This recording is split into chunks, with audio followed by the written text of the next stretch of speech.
காது எதுக்கு இருக்கு என்று யாரையாவது கேட்டு பாருங்க. கேட்பதற்கு என்பார்கள். ஆனால் காது இன்னொரு விஷயத்தை செய்கிறது. அது மிக முக்கியமானது.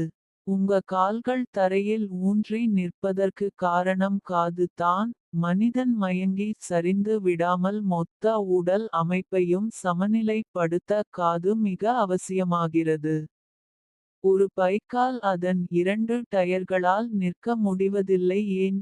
மனிதன் மட்டும் எப்படி இரு கால்களால் நிற்கிறான். பைக் நிற்க கூடுதலாக ஸ்டாண்ட் தேவைப்படுகிறது. அதனால் தன்னை தானே சமநிலைப்படுத்திக் கொள்ள முடிவதில்லை.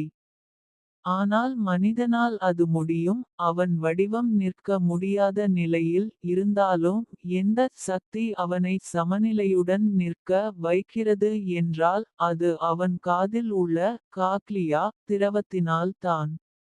ஒரு டெட்பாடியை நிற்க வைக்க முடியுமா?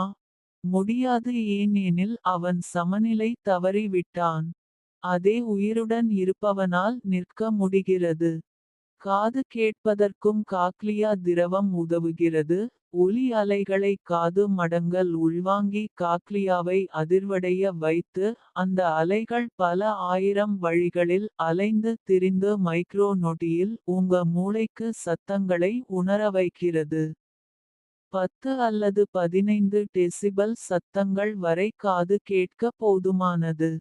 அதை மீறும் போது காதில் பிரச்சினைகள் வரும்.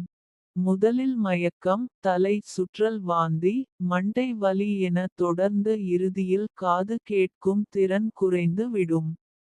காதின் மடல்கள் மிக அற்புதமான வடிவத்தில் ஆனது. மண்ணெண்ணெய் ஸ்டவ்வில் புனல் வைக்காமல் அப்படியே எண்ணெயை ஊற்றினால் எப்படி சிதறிப்போகும். அதே போன்று தான் அந்த காது மடல்கள் இல்லாவிட்டால். சத்தங்கள் நேரடியாக மண்டைக்குள் மோதி அதுவே உங்களை கொன்று விடும் அவ்வளவு வலியுடனானதாக இருக்கும். அதை தான் ஃபில்டர் செய்கிறது காது மடல்களும் அதை சுற்றி உள்ள சிக்கலான அமைப்புகளும்.